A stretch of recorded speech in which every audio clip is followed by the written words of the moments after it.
요즘 다들 살아가기가 쉽지 않다라고 말을 합니다. 어렵다라고 말하죠. 그러나 항상 우리 시대는 어려웠습니다. 역사적으로 힘들지 않은 시대는 없었죠. 다 힘들었습니다. 다 괴로웠고요. 그리고 여기는 아마 그 어렵다는, 그 힘들다는 보릿고개를 지나신 분도 분명히 있을 줄 압니다. 그러나 요즘 시대는 분명히 똑같이 어렵지만 조금은 아니요, 조금은 많이 복잡한 시대인 것 같습니다. 동일하게 어렵지만 조금은 더 복잡한 시대가 아닌 것 같습니다. 왜 그럴까요? 바로 답이 없는 시대이기 때문이죠. 예전에는 누가 앞서가서 돌격하면 그냥 따라갔습니다. 그냥 따라가면 됐습니다. 나만 따라가면 불안했는데 내 옆에 사람, 내 가족도 친구도 다 따라가니까 불안하지가 않았죠. 그런데 요즘은 어떻습니까? 누가 돌격하면 쟤 뭐야? 쟤 관종 아니야? 왜 이렇게 나대? 일단 의구심이 든다는 거죠. 물음표부터 뜬다는 겁니다. 지금 여러분들도 제가 이 말을 할 때에 정말 저 말이 맞을까 고민하면서 듣고 계신 분이 분명히 있을 겁니다. 예전에는 어른이 말하면 그게 맞겠지라는 그런 전제가 깔려 있었죠. 그러나 이제는 다릅니다. 우리 안에는 필터링이 존재해요. 들을 건 듣고요, 걸을 건 걸읍니다. 이건 동의하지만 이건 동의 못해라는 그런 인식과 전제가 깔려 있다라는 겁니다. 예전에는 목사하면 그래도 가르침을 받아야 하는 사람이라는 생각이 들었습니다. 그런데 요즘 애들한테 이것을 강요하는 순간 그 목사는 뭐가 될까요?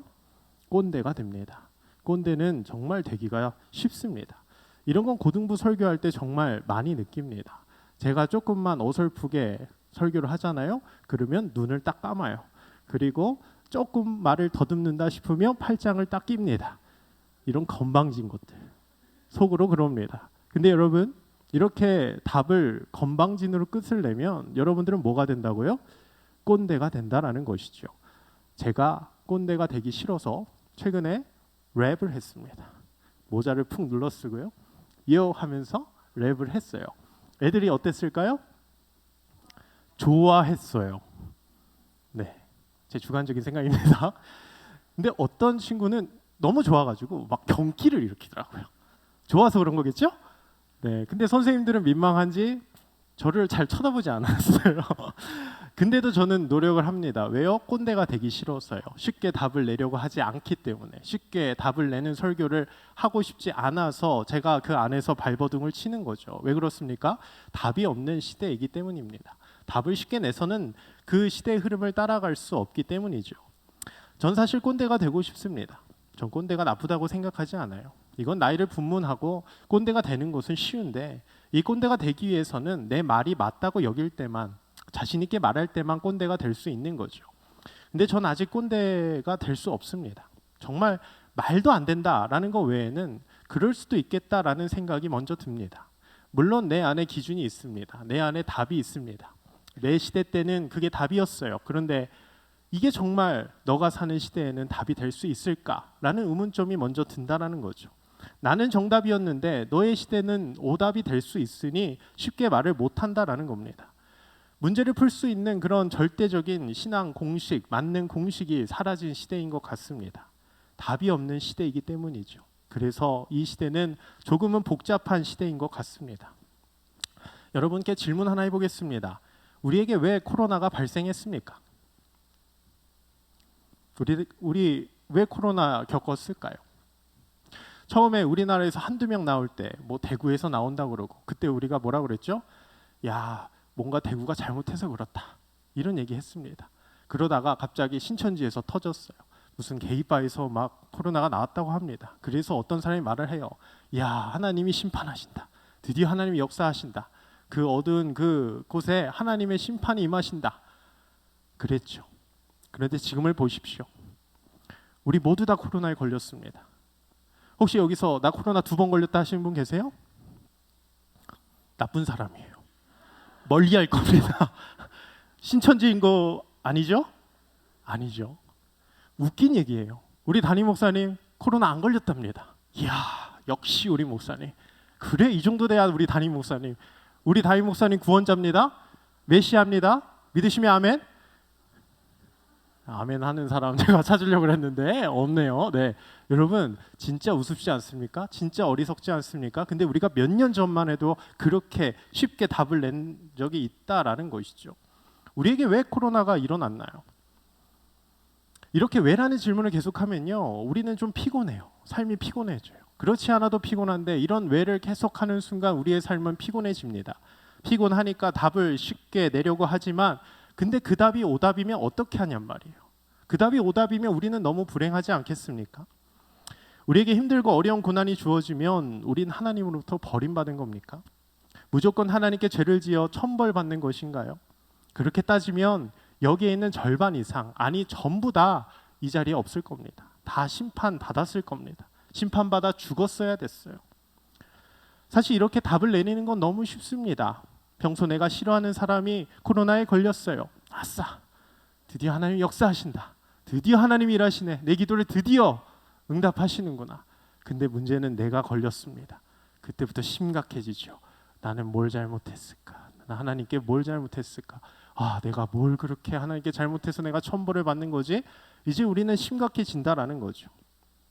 성경의 욥을 보십시오. 욥은 까닭모를 그런 고난을 겪었습니다. 그러나 하나님은 그를 의인이라 칭했고요. 그것을 시기하던 사탄은 그가 형통하기에 하나님을 따르는 것이라 말하며 우리에게 시험을 한번 해보자 말합니다. 그러자 하나님이 승낙을 하셨고 그때부터 욥은 이제 고난이 시작됐습니다. 이 모든 것을 보고 아내는 말하죠. 하나님을 욕하고 죽으라. 정말 비참하지 않습니까? 근데 이젠 친구들이 욥의 속을 긁습니다. 쉬운 답을 가지고 말이죠.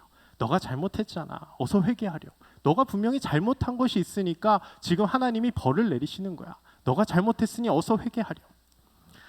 남유다에서 가장 악한 왕을 꼽으라고 한다면 므낫세입니다. 그는 정말 많은 우상 숭배를 하고 백성들을 악의 길로 인도했어요. 이에 남유다가 멸망할 것이라는 예언까지 받은 왕이 므낫세입니다. 그런데 여러분, 그의 손자 요시야는요, 그 누구보다 선한 왕이었습니다. 할아버지가 만든 모든 우상을 철폐했고요, 산당을 허물고요, 오직 하나님만 예배했던 왕입니다. 종교 개혁을 일으켰던 왕이에요. 그런데 그럼에도 남유다는 예언대로 하나님의 말씀대로 멸망을 당했습니다. 여러분, 하나님께 축복을 받는 것, 하나님께 잘하면 받는 거 아닙니까? 하나님께 잘하면 우리 축복 받아야 되는 거잖아요. 하나님 앞에서 헌신하면 잘 돼야 되는 거잖아요. 요시야는 우상을 제거했는데 남유다는 왜 멸망을 당합니까? 도대체 이건 어떻게 설명을 해야 되는 거죠? 우리가 쉬운 답을 찾으면 이렇게 되는 겁니다. 할아버지는 악했지만 손자 요시야는 잘했으니까 남유다가 구원을 받겠지. 멸망시키겠다고 했지만 요시야로 인해서 하나님은 남유다를 구원하시겠지. 그러나 그렇지 않았습니다. 도대체 무엇이 문제일까요? 과거 모세는 하나님과 백성들 사이에서 중재 역할을 했습니다. 그는 예수 그리스도의 모형으로서 그 중재자의 역할을 온전히 감당했죠. 하나님은 몇 번이나 이스라엘 백성들에게 진노하셨지만 모세는 그럴 때마다 하나님의 노를 잠재웠고요. 하나님의 약속을 상기시켰고요. 하나님의 마음을 누그러뜨렸습니다. 그래서 이스라엘 백성들은 심판을 받지 않았습니다. 여러분, 아브라함도 보십시오. 하나님이 더 이상 참지 못해서 그 소돔을 멸하려고 할 때에 아브라함은 그 땅에 의인이 있으면 어떡하겠습니까? 반문합니다. 그 땅에 의인이 10명이라도 있으면 그 땅을 진멸할 것입니까? 그랬더니 하나님은 그 땅을 멸하시지 않았다라는 겁니다. 그럼 남유다가 예언대로 멸망당했다는 건 요시야가 모세와 아브라함처럼 중재 역할을 제대로 하지 못해서였을까요? 아닙니다. 남유다의 요시야 왕 정말 선한 왕이었어요. 하나님은 그를 전무후무한 선한 왕이라고 평했습니다. 근데 남유다가 멸망을 당했다라는 거예요. 여러분, 이 질문에 대한 답을 어떻게 내리실 건가요? 우리는 A를 넣으면요, A가 나와야 되고요. B를 넣으면 B가 나와야 됩니다. 이래야 편해요. 공식이 있어야 편합니다.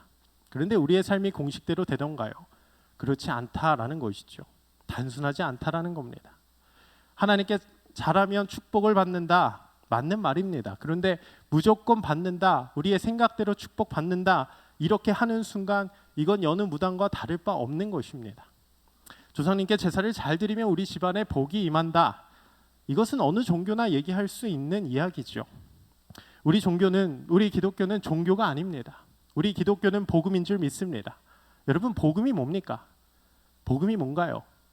너무 어렵게 생각할 필요 없습니다. 우리가 다 아는 말씀이죠. 요한복음 3장 16절. 우리 같이 한번 암송해 볼까요? 하나님이 세상을 이처럼 사랑하사 독생자 예수 그리스도를 이는 그를 믿는 자마다 멸망치 아니하고 영생을 얻게 하려 함이라. 아멘. 이것이 복음이라는 겁니다. 하나님께서 우리를 사랑하셔서 그의 아들 독생자 예수 그리스도를 보내주셨습니다. 그분은 이 땅에서 십자가에 달려 돌아가셨지만 부활하셔서 모든 죽음의 권세를 무찔르셨습니다. 그리고 다시 오실 것을 약속하시면서 우리에게 성령 하나님을 보내주셨죠. 그리고 그 성령 하나님은 우리의 연약함을 동정하십니다. 우리 로마서 8장 26절 제가 한번 읽어봅니다. 이와 같이 성령도 우리의 연약함을 도우시나니 우리는 마땅히 기도할 바를 알지 못하나 오직 성령이 말할 수 없는 탄식으로 우리를 위하여 친히 간구하시느니라. 아멘. 이 삼위 하나님께서 우리를 사랑하시고 우리와 함께 하셔서 죽음을 이기시고 우리를 회복시켜 주실 것을 믿기 때문에 우린 고난 중에서도 두려움이 없는 것입니다.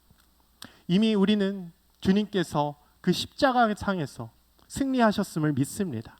그 십자가로 승리하셨기 때문에 우리도 그 주님과 함께 최후 승리할 것을 믿기 때문에 우리는 고난 중에서도 기뻐할 수가 있다라는 겁니다. 그러니 우리 사랑하는 성도 여러분, 복음은요 단순히 우리가 잘 먹고 잘 사는 문제가 아닙니다. 하나님의 말씀대로 이루어지는 것, 이것이 복음인 줄 믿습니다. 하나님의 말씀대로 최후 승리를 얻는 것, 지금은 무너져 있고 황폐해져 있지만 주님께서 이 모든 것을 회복시킬 것을 믿는 것, 이것이 복음인 줄 믿습니다. 그래서 마틴 로이드 존스 목사님은 이렇게 그의 저서에서 말하죠. 저항할 수 없는 기독교라고 말합니다. 그분이 역사하시면 막을 자가 없다라는 거예요. 그 누구도 저항할 수 없다라는 겁니다. 그분이 우리를 구원하시기로 작정하셨으면 그 누구도 막을 수가 없다라는 거예요. 이것이 복음의 능력인 줄 믿습니다. 그렇기 때문에 남유다는 하나님의 약속대로 멸망을 당한 거예요. 멸망으로 끝났으면 불행이고 저주죠. 그러나 멸망으로 끝나지 않습니다. 하나님은 언제나 회복을 명하십니다. 때가 되면, 하나님의 때가 되면, 그 70년이 차면 너희는 회복될 것이다. 이것이 하나님의 약속이었어요. 그 약속대로 모든 것이 이루어진 것이죠. 여러분, 이것이 복음입니다. 그런데 거짓 선지자들은 그 70년을 쏙 뺍니다. 그 고난을 쏙 뺍니다. 너희는 구원받을 거야.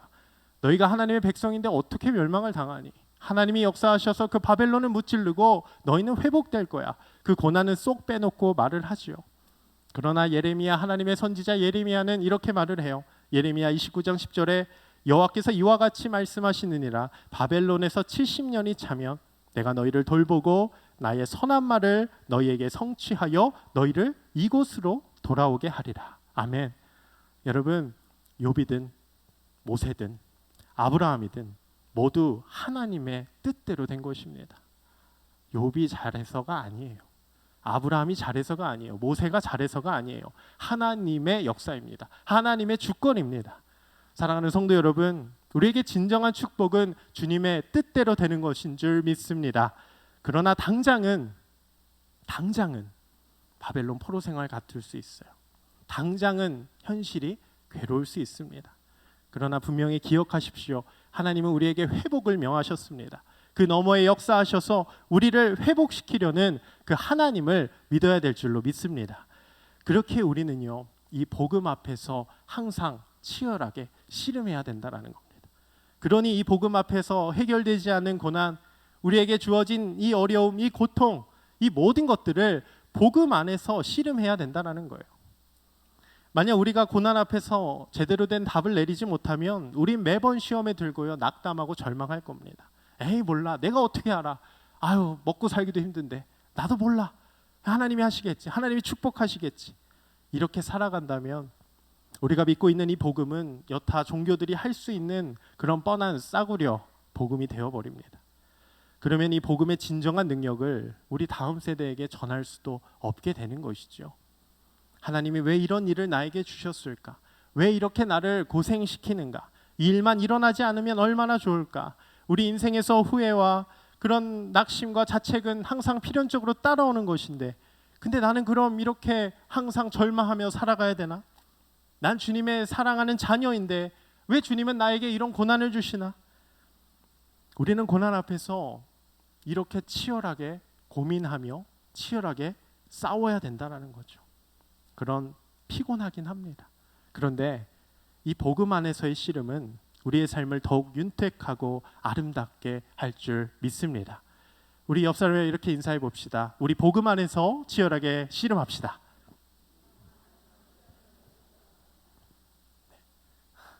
자신 없으신가요? 네, 다시 한번 인사해 볼까요? 복음 안에서 우리 치열하게 씨름합시다. 네, 좋습니다. 자, 오늘 복음 안에서 치열하게 씨름하며 오늘 본문 말씀을 보려고 합니다. 오늘 주님의 제자들도 이런 복음의 씨름을 했나 봅니다. 그래서 제자들이 예수께 여쭤보죠. 우리 2절을 다 같이 한번 읽어보도록 하겠습니다. 2절입니다. 시작. 제자들이 물어 이르되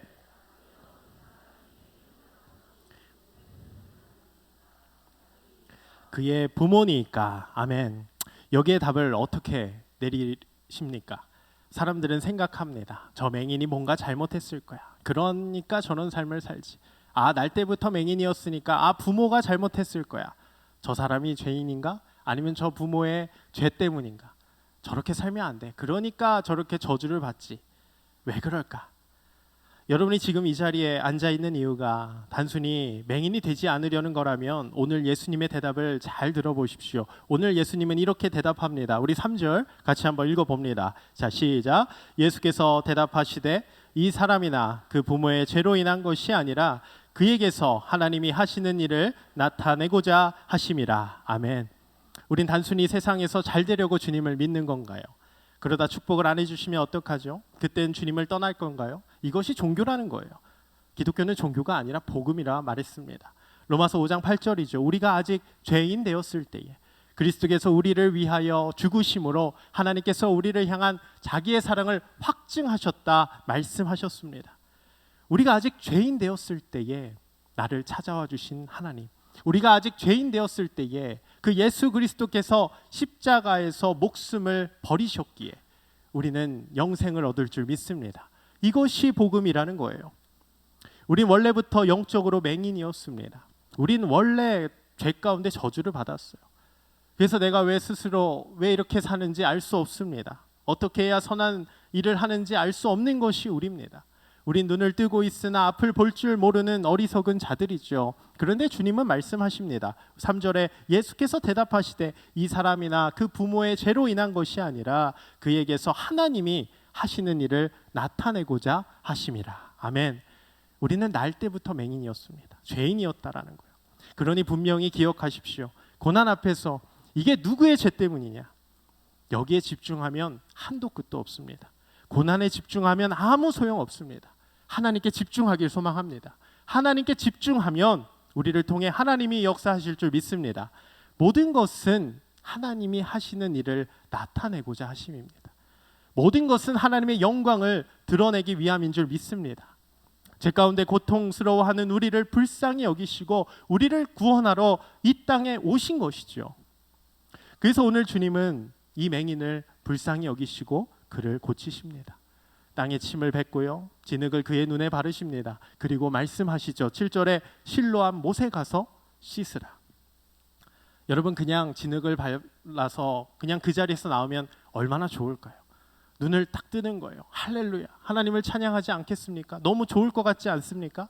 근데 주님은 꼭 진흙을 바르고 실로암에 가서 씻으라고 말씀하세요. 순종을 요구하는 거예요. 믿음을 요구한다는 것이죠. 구약에서도 이런 비슷한 일이 있었습니다. 나아만 장군, 여러분 잘 아실 겁니다. 엘리사가 말합니다. 너는 가서 요단강에서 몸을 7번 씻으라. 그러면 나으리라. 바로 가서 씻던가요? 불평불만하죠. 내가 누구인데 거기 가서 씻냐? 그러더니 그의 종들이 말을 하죠. 이보다 더 큰 일도 할 수 있는데, 치료만 되면 그보다 더 큰 일을 할 수 있지 않습니까? 얼마나 쉽습니까? 요단강에서 몸을 씻는 게. 그 말에 순종해서 나아만 장군은 요단강에 갑니다. 그래서 몸을 7번 씻죠. 그랬더니 그의 살이 어린아이와 같이 깨끗하게 그렇게 회복됐다 말을 합니다. 이때 나아만 장군이 놀라운 고백을 합니다. 열왕기하 5장 15절에 그의 앞에 서서 이르되 내가 이제 이스라엘 외에는 온 천하에 신이 없는 줄을 아나이다. 그 나아만 장군의 입에서 하나님이 진정한 신이십니다. 하나님이 나의 왕이십니다. 고백하는 것이죠. 하나님께 영광을 돌리게 된 겁니다. 여러분, 나아만 장군이 왜 문둥병에 걸렸습니까? 왜 걸렸어요? 몰라요. 근데 분명한 건 그를 통해서 하나님이 나타났다는 겁니다. 그리고 오늘 말씀의 맹인이나 나아만 장군이나 모두 믿음으로 순종하였기 때문에 이런 놀라운 기적을 맛볼 수 있었던 것이지요. 사랑하는 성도 여러분, 우리 앞에 고난이 닥쳤습니다. 당장 주님이 그 고난을 해결해 주신다면 너무나도 좋을 것 같아요. 그런데 주님은 우리에게 순종을, 믿음을 요구하신다라는 겁니다. 요단강 앞으로 가라. 실로암 앞으로 가라. 그 현실 속에서 믿음으로 살기를 원하십니다.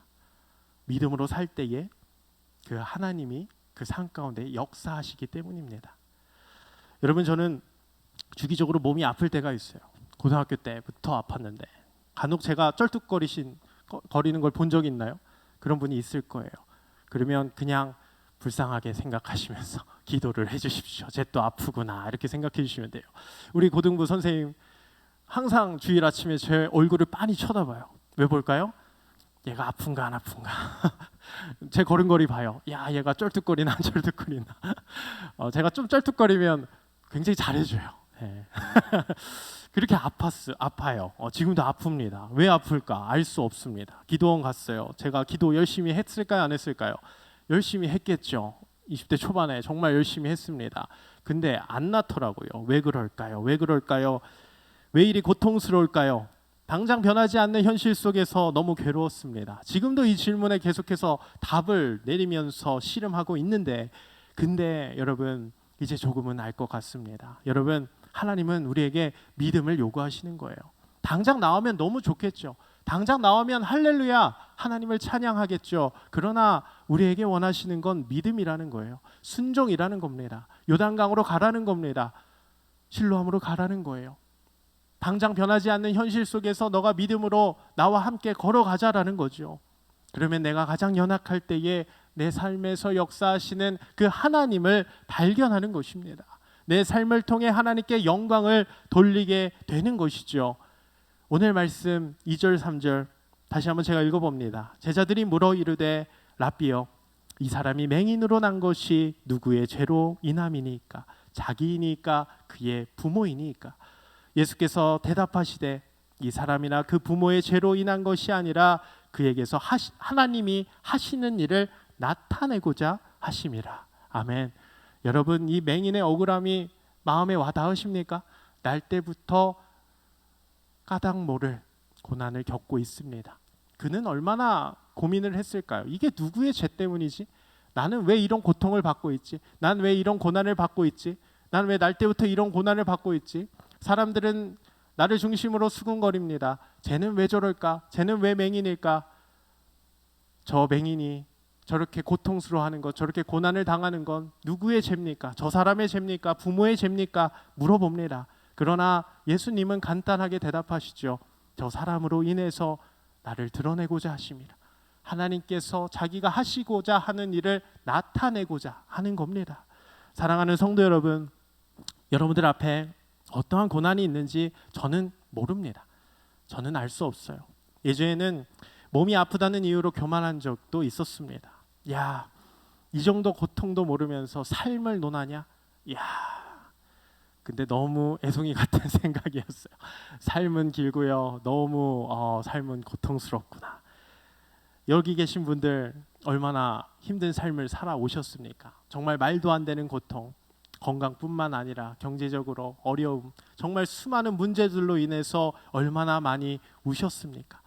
이 모든 것들을 견디고 이 자리에 오신, 그리고 이 자리에 앉아 계신 여러분들 정말 사랑하고 존경합니다.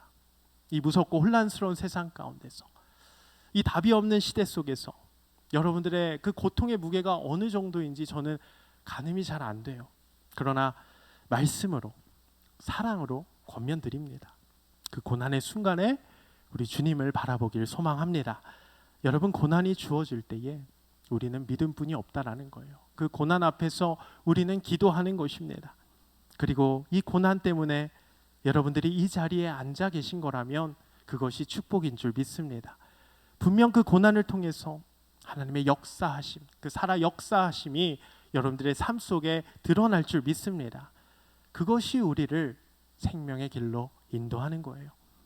나뿐만 아니라 우리 주변에 있는 사람들, 우리 가정에, 우리 자녀에 하나님의 놀라운 회복의 역사가 일어날 줄 믿습니다. 그러므로 여러분, 지금의 고난에 집중하지 마십시오. 그 고난에 집중하면 우린 또다시 절망합니다. 또다시 괴롭습니다. 왜 나만 이렇게 사나? 나는 왜 이렇게 남들과 다르지? 고난에 집중하면 다른 사람과 비교하게 되고, 내가 또 잘못했나? 나는 무엇 때문에 하나님께 버림받았나? 이런 생각에 도달하게 됩니다. 그러니 고난이 아닌 주님께 집중해야 됩니다. 그러면 내 삶을 뛰어넘는 그 주님의 은혜와 그 복음의 능력이 드러날 줄 믿습니다.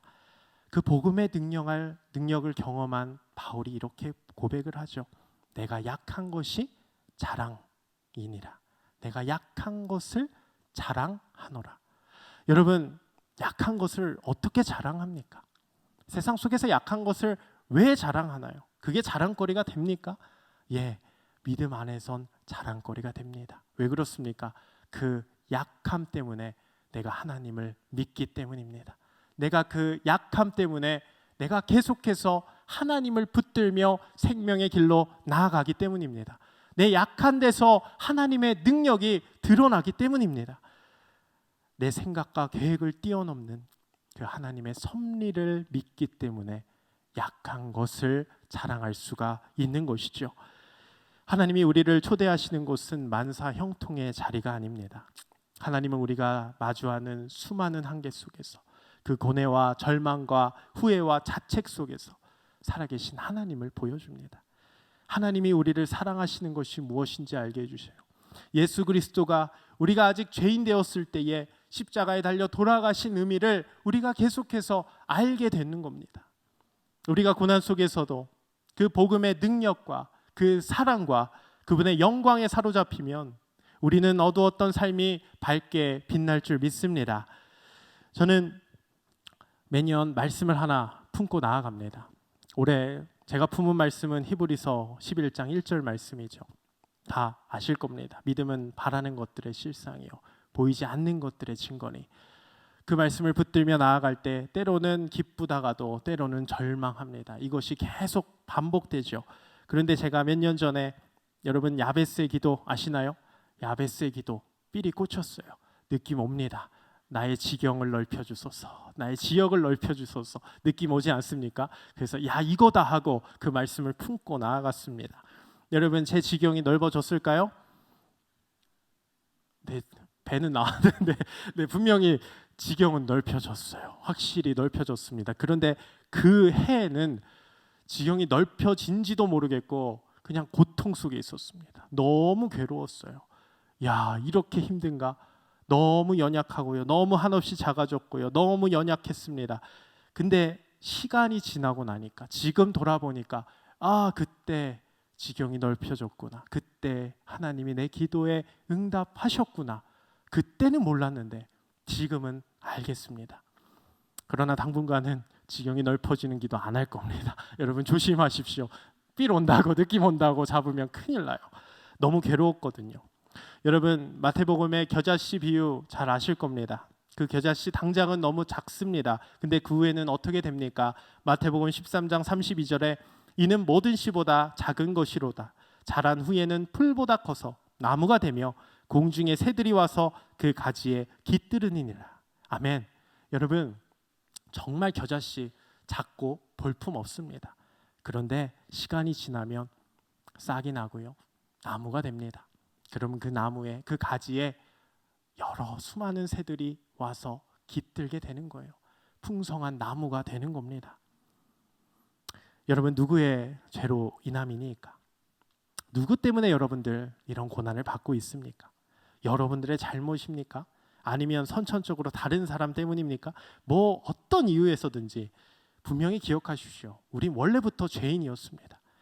우린 선천적으로 죄 가운데 눈이 먼 자들임을 분명히 기억하십시오. 그리고 그런 우리를 불쌍히 여기시는 그 주님께 집중하십시오. 그러면 여러분 질문이 바뀝니다. 누구의 죄 때문에 내가 이런 고난을 받습니까? 왜 나에게 이런 고난이 주어집니까? 아닙니다. 이 고난을 통해 나에게 무엇을 원하십니까? 이 고난을 통해 나를 어떻게 사용하실 겁니까? 질문이 바뀌는 거예요. 이 고난을 통해 우리의 삶의 지경이 넓어질 줄 믿습니다. 새들이 깃드는 풍성한 나무가 될 줄 믿습니다. 이 고난을 통해서 하나님의 영광이 나타날 줄 믿습니다. 그러므로 사랑하는 성도 여러분, 고난 중에서 하나님께 집중하십시오. 하나님께 영광을 돌리십시오. 물론 쉽지 않습니다. 쉽다고 말씀드리는 거 아닙니다.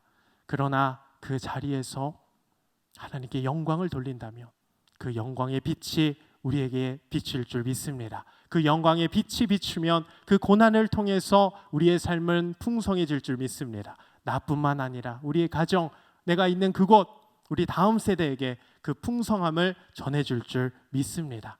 우리 고난 중에 하나님께 집중하길 소망합니다. 집중하면 하나님께서 내 삶 가운데 역사하실 줄 믿습니다. 이 믿음으로 우리 같이 우리 찬양하고 우리 기도의 자리로 나아가도록 하겠습니다.